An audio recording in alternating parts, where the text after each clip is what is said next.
What's up everyone, my name is Ravenplz and I will be your guide today for Zippy Yin. Zippy Yin is a classic support character. In solos, her defensive utility makes her incredibly hard to catch, and in trios, her buffs and heals make her one of the strongest support characters in the game.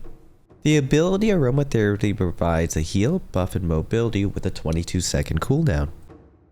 Zippy Yin unleashes a spiritual twig.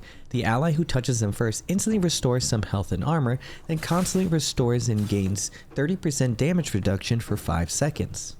Extra health will be restored if spiritual twigs take effects on allies. After casting the skill, tapping shift can immediately dodge without consuming energy. You can go any direction with this. Anytime you cast a twig, you'll be in gold focus. You won't be staggered, but you'll still take damage. After double jumping, you can use casting a twig to reset your jump. You can cast twigs anywhere, not just the ground.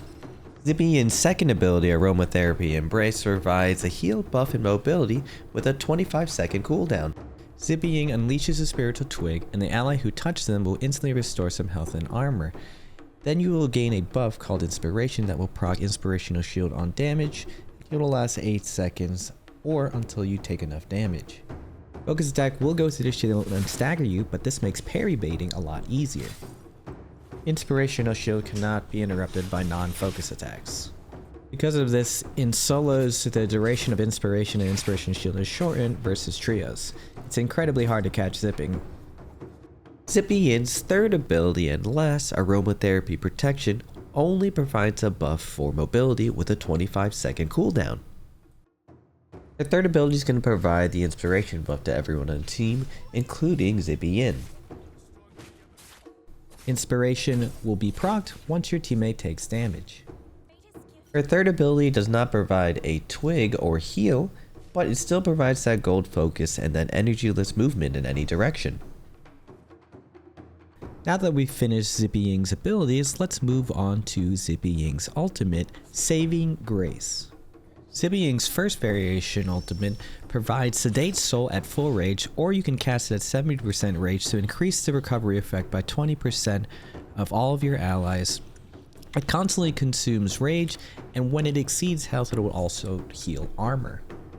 Her first variation increased the healing effectiveness of armor potions and abilities by 20%. Sedate Soul appears as a sphere above your head. When you take a fatal blow, you'll receive 300 hit points, and your damage reduction will be by 20%. Careful though, at only 100% rage you have Sedate Soul, so if you take a fatal blow, you will die. Zippy Yin's second ultimate, Saving Grace Aegis, you can cast it at 70% rage to restore health or armor of allies by constantly consuming rage. Exceeded health will turn into armor and grant them Sedate Soul. The second variation of Sedate Soul heals for 500 versus a 300 when you receive a fatal blow. You or your teammate can time an attack if you know you're about to die, using the pop from the Sedate Soul.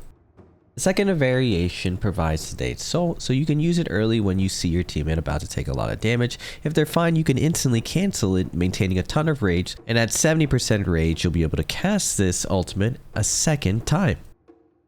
Zippy Yin's last ultimate, Saving Grace Gauze, you can cast it as early as 50% rage to form a zone around zipping. It constantly consumes rage. Allies inside will not run out of health upon taking damage, except for damage from Shadow Corruption, and will restore a certain amount of health once the zone disappears. Be careful, because the zone where your teammate is safe isn't very large. You can see it on the ground as a giant green circle, but they must remain inside of it, and if you're not at full rage, it doesn't last for very long. For solos, you're going to use the second ability, Aromatherapy Embrace, for that shield, and the first variation for the Sedate Soul and bigger healing properties from heals. You're going to go full energy with one grapple distance and max cooldown. Objective is use your mobility to make it to endgame, then use your superior healing to outlast everyone. For trios, you're going to use the first ability because it provides a big amount of healing with a reduction to damage, and the second variation of the ultimate because it provides Sedate Soul to everyone. You're going to have max discounts so you guys can buy Jades and be able to rest each other with max energy. On the top right on your character screen, you can go to your cultivation for Zippy Yin. Here you'll unlock your first 2 abilities, followed by your next 2 ultimates. You'll get a couple immortal chests, and finally you'll be receiving the Zippy Yin character avatar. In conclusion, Zippy Yin is an incredibly powerful character in solos because of her defensive utility. She's incredibly useful to teammates, but she lacks offense, so all of your offense will be coming from your raw mechanics. My name is Ravenplz, and I'd like to thank you guys for watching. I hope you enjoyed the video, and I hope to see you guys in the next video. Bye bye!